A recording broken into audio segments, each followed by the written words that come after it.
Hello friends, आप सभी का मैं स्वागत करता हूं। आज की वीडियो में हम स्टडी करेंगे Rowlatt Act 1919 and Amritsar massacre. इसके बारे में हम पूरा डिटेल में समझेंगे कि रोलेट एक्ट 1919 क्या था, इसके पीछे क्या वजह रही थी, किस कारण से रोलेट एक्ट इंडिया में लागू हुआ, हिंदुस्तानी लोग जो थे, इंडियन पीपल जो थे, उन्होंने इसका किस तरह से इसका विरोध किया, इसको क्यों काला कानून कहा गया और इसमें क्या होता है। इसके बाद जो अमृतसर जो जलियांवाला बाग कांड जो है वो इसके साथ रिलेटेड है, उसमें ऐसा क्या हो गया। ठीक है, पूरा समझेंगे इसमें कि हुआ क्या था। तो स्टार्ट करते हैं वीडियो को। तो सबसे पहले हम बात करेंगे बैकग्राउंड के बारे में। जब भी कोई चीज़ होती है, जब भी कोई लॉ बनाया जाता है, कानून बनाया जाता है, उसके पीछे एक बैकग्राउंड रही होती है। कुछ ना कुछ ऐसा हुआ होता है जिसके कारण उस लॉ को बनाया जाता है, उस कानून को बनाया जाता है। यहाँ बात चल रही है रोलेट एक्ट 1919 की। तो इसके पीछे बैकग्राउंड यही है कि फर्स्ट वर्ल्ड वार में, इसके पीछे की हम बैकग्राउंड समझ लेते हैं। पहले मैं आपको ये बता दूं कि जैसे कि आपको पता है, इंडिया जो था वो अंग्रेज़ों द्वारा रूल किया जा रहा था, अंग्रेज़ों का गुलाम था भारत। और 1557 की जो रिवोल्ट है, ठीक है, 1857 का जो रिवोल्ट है, उसमें जब अंग्रेज़ों ने देख लिया कि हिंदुस्तानी लोग अब जागरूक हो रहे हैं, इनको पता चल रहा है कि हमारी जो एक्सप्लॉयटेटिव पॉलिसीज़ हैं वो इंडियन लोगों को पता चल रही हैं, लोग समझ पा रहे हैं कि हम लोग शोषण कर रहे हैं इन लोगों का, तो लोगों ने इसके खिलाफ आवाज़ उठाना भी शुरू कर दिया था। तो इस तरह से धीरे धीरे प्रोटेस्ट जो थे वो हो रहे थे लोगों में। ठीक है, लोग प्रोटेस्ट कर रहे थे। तो उसके अगेंस्ट में टाइम टू टाइम ब्रिटिश सरकार क्या करती, कुछ ना कुछ इस तरह के कानून लाती जो उन प्रोटेस्ट को, जो प्रोटेस्टर्स को रोकने के लिए उनकी हेल्प करते। तो इसी तरह से जो रोलेट एक्ट 1919 है, ये भी कुछ एक वैसा ही कानून है जिससे क्या होगा कि जो लोग प्रोटेस्ट करेंगे, जो लोग ट्रबल क्रिएट करेंगे सरकार के लिए, ब्रिटिशर्स के लिए, उन लोगों को उठा के जेल में डाल देंगे। तो इसके पीछे बैकग्राउंड को समझते हैं कि आखिर इस तरह से कौन सी ऐसी कंडीशन बन चुकी थी कि जो अंग्रेज़ों ने इस तरह का काला कानून जो था हिंदुस्तान में इम्प्लीमेंट कर दिया। तो होता क्या है कि जैसे आपको बता दूं कि फर्स्ट वर्ल्ड वार जब हुई तो इंडियन सोल्जर्स जो थे वो ब्रिटिशर्स की तरफ से लड़ रहे थे। ठीक है, वर्ल्ड वार में। तो उसमें क्या हुआ कि जो ब्रिटिशर्स की तरफ से हिंदुस्तानी सोल्जर्स लड़ रहे थे, वो सोल्जर्स काफ़ी अच्छे से, काफ़ी बहादुरता से लड़ रहे थे।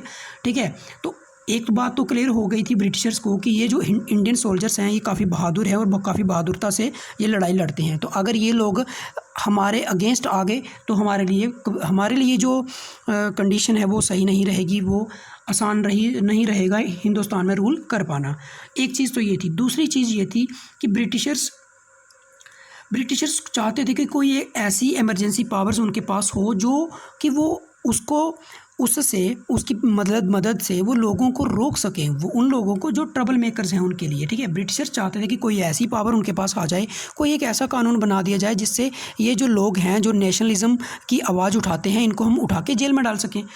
एक तो ये चीज़ थी। दूसरी बात ये थी कि जब फर्स्ट वर्ल्ड वार एंड हुआ, ठीक है, तो अब सारी कंडीशन उनके सामने थी। उनको पता था कि वर्ल्ड वार के बाद कुछ ना कुछ होने वाला है, क्योंकि एक बात ये भी थी कि जो ब्रिटिशर्स थे, ठीक है, उन्होंने बोल दिया था कि इंडियन सोल्जर्स जो हैं वो लड़ाई लड़ेंगे ब्रिटिशर्स की तरफ से वर्ल्ड वार में। लेकिन इसके खिलाफ बहुत सारी आवाज़ें उठ रही थी कि हम क्यों लड़ाई लड़ें, हमारे इंडियन सोल्जर्स जो हैं वो वर्ल्ड वार में क्यों पार्टिसिपेट करें, क्योंकि हम तो वर्ल्ड वार में डायरेक्टली हम तो इन्वॉल्व नहीं थे।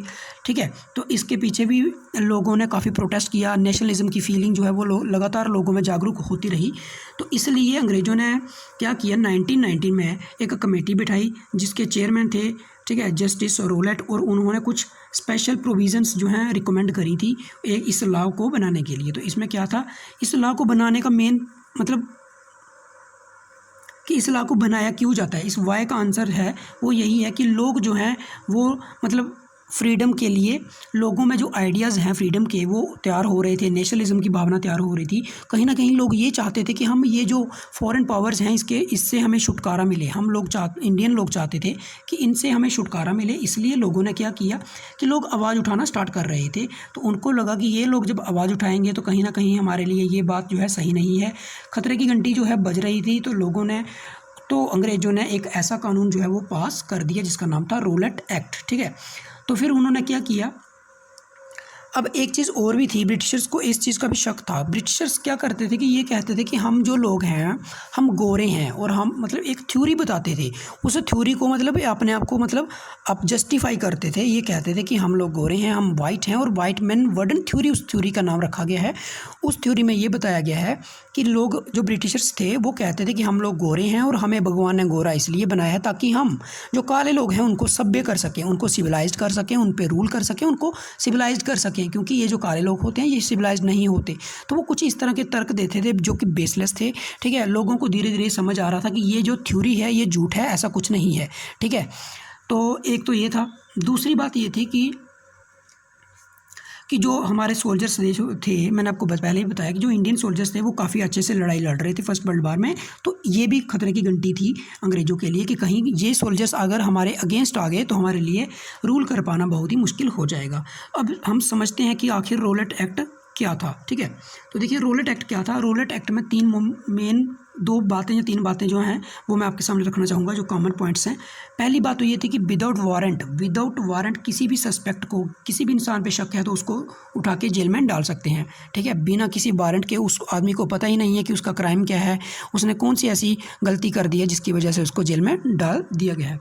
सेकेंड चीज़ ये है कि hold secret trials of suspect. तो पहली बात यह है कि ट्रायल होगा नहीं, अगर होगा तो वो क्या होगा, सीक्रेट होगा। सीक्रेट मतलब कि किसी को पब्लिकली उसके बारे में किसी को इन्फॉर्मेशन नहीं रहेगी। जैसे होता क्या है कि अगर कोई भी ट्रायल चलता है कोर्ट में तो उसकी एक इन्फॉर्मेशन जो होती है वो शेयर की जाती है पब्लिक के साथ। आपने देखा होगा कि कोई भी एक केस होता है उसकी जो प्रोसीडिंग्स हैं वो, ठीक है, वो कोर्ट में जब भी होती हैं उसकी एक मतलब उसको पब्लिक किया जाता है। ठीक है, लोगों को बताया जाता है कि आखिर इस केस में ये हुआ, आज ये हुआ, ये स्टेप्स हुए, ये दलीलें पेश की गई। लेकिन कहता है इसमें बोला गया था रोलेट एक्ट में कि जो भी प्रोविज़न होंगे, जो भी प्रोसीडिंग्स होगी उसमें जो भी, ठीक है, जितना जो भी कुछ होगा वो किसी को भी पता नहीं चलेगा, उसको सीक्रेट रखा जाएगा।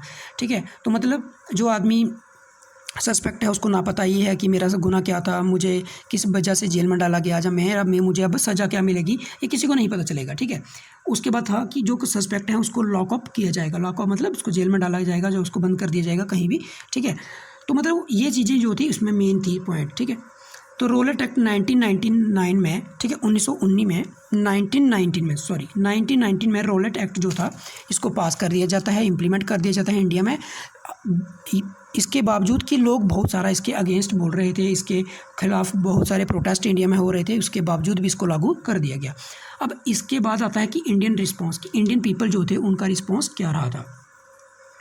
तो लोगों ने क्या किया कि लोगों ने complaint that these laws were against basic British laws. तो लोगों ने बताया कि ये जो लॉज हैं हमारे खिलाफ हैं, मतलब ब्रिटिश जो मेन जो एक जनरल लॉज होते हैं उनके अगेंस्ट हैं ये सब। ठीक है, और वैसे भी अगर आप समझ सकते हो तो इस तरह से समझे कि अगर किसी आदमी को बिना पूछे जेल में डाल दिया जाए तो ये कौन सा कानून होगा। ठीक है, तो कौन सा जस्टिस होगा। तो मतलब कुछ इस तरह से था ये।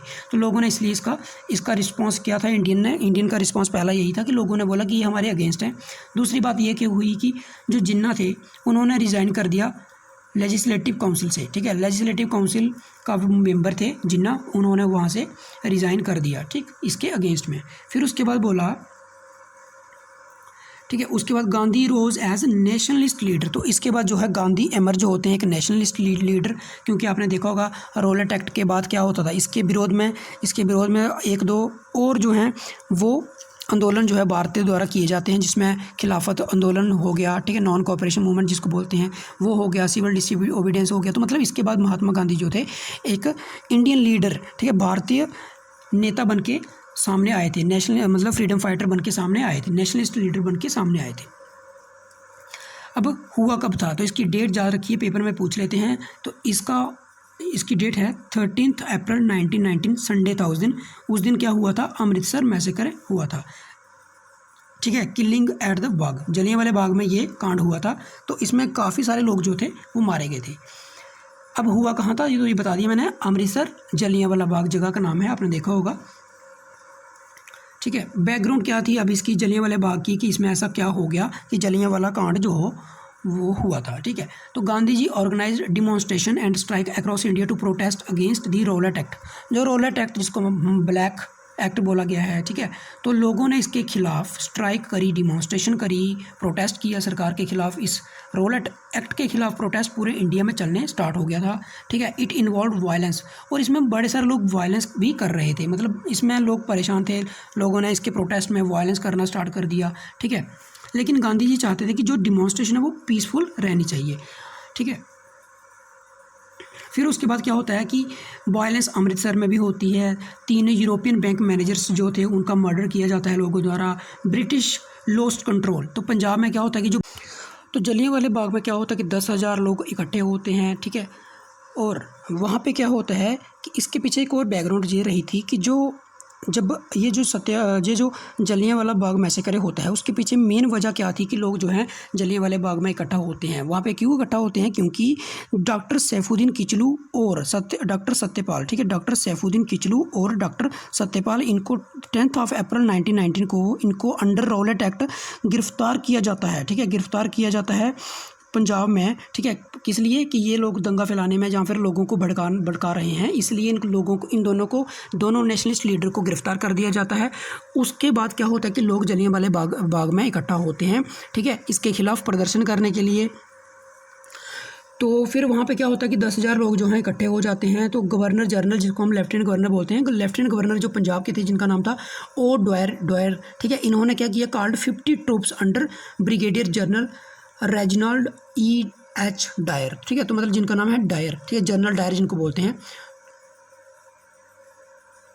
तो जनरल डायर को बुलाया और साथ में उनके कुछ ट्रूप्स बुलाए, मतलब पुलिस वाले बुलाए, और उनको इस चीज़ को कंट्रोल करने के लिए, पंजाब में जो हालात बिगड़ रहे थे उसको कंट्रोल करने के लिए इनको बुलाया जाता है। फिर उसके बाद क्या होता है कि जो ट्रूप्स थे the troops were to deal with the crowd. अब पुलिस वालों का जो काम था, जो पुलिस सैनिक जो थे उनका क्या काम था, वही जो क्राउड है उसको कंट्रोल करना, ठीक है। They closed the exit to the Bagh. उन्होंने क्या किया कि जलियांवाला बाग जो प्लेस है वहाँ पे उसका एग्ज़िट का सिर्फ एक ही गेट था, वो भी छोटा सा गेट है, ठीक है। तो उस गेट को जो क्या कर दिया, इन्होंने क्लोज़ कर दिया। फिर वहाँ पे जो जनरल डायर थे उन्होंने ऑर्डर दे दिया अपनी पुलिस को कि इन लोगों पे ओपन फायर की जाए। तो लोगों पे ओपन फायर कर दी। तो वहाँ पे मतलब वो जो लोग थे वो निहत्थे थे, उनके ऊपर अटैक होता है। तो उसमें बहुत सारे लोग जो हैं वो मारे जाते हैं। अगर हम ऑफिशियल फिगर्स की बात करें तो जहाँ पे बताया गया है कि 379 पीपल जो थे वो मारे गए थे, ठीक है। उनका मर्डर, जो उनको डेथ बोलिए, ठीक है, उनकी डेथ हो गई थी। और कुछ 1200 के करीब लोग जो थे वो जख्मी हो गए थे। बट अगर हम एक्चुअल फिगर की बात करते हैं तो ये जो नंबर है ये कुछ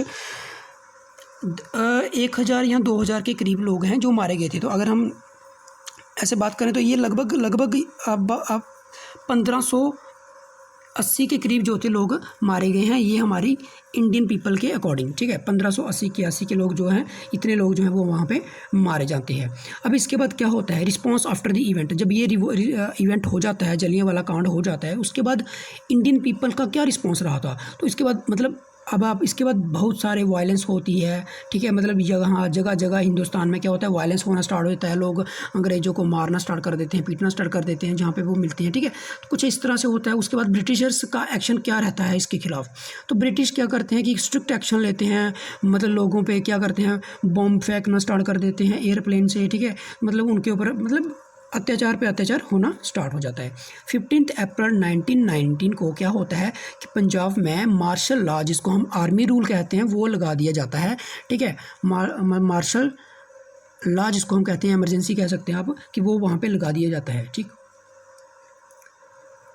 अच्छा, फिर उसके बाद आ जाता है ब्रिटिश एक्शन। तो ब्रिटिश क्या करते हैं कि जो लोग कहीं मिल जाते हैं, उनको कहीं भी मिल जाते हैं कि प्रोटेस्ट कर रहे होते हैं, उनके साथ क्या किया जाता है, उनको पब्लिक बीटिंग का मतलब ये है कि उनको चौराहों पे जाके, सड़क में लोगों के सामने उनको मारा जाता था। मतलब इस तरह से मारा जाता था कि उनको मारने का कारण यही था कि बाकी जो लोग देख रहे हैं उनके माइंड में ये डर बैठ जाए कि अगर हम कल को कुछ ऐसा करेंगे तो हमारे साथ भी ऐसा ही होने वाला है।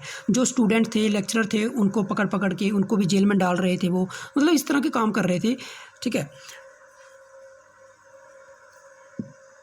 इसके बाद कॉन्सिक्वेंसेस इसके क्या परिणाम हुए।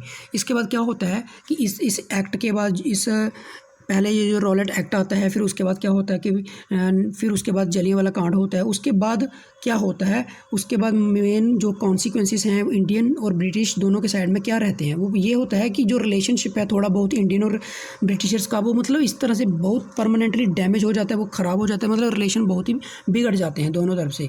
फिर उसके बाद क्या आता है कि गांधी जी ने क्या बोला, उन्होंने बोला कि कॉपरेशन इन एनी फॉर्म और shape with this satanic government is sinful. ठीक है, तो मतलब उन्होंने बोला कि अब किसी भी तरह की लोगों को ये एडवाइस दी गई, लोगों को गांधी जी ने समझाया कि इस गवर्नमेंट के साथ किसी भी तरह का कोऑपरेशन सहयोग नहीं करना होगा। ठीक है, मतलब कुछ भी तरह का कोऑपरेशन नहीं करेंगे।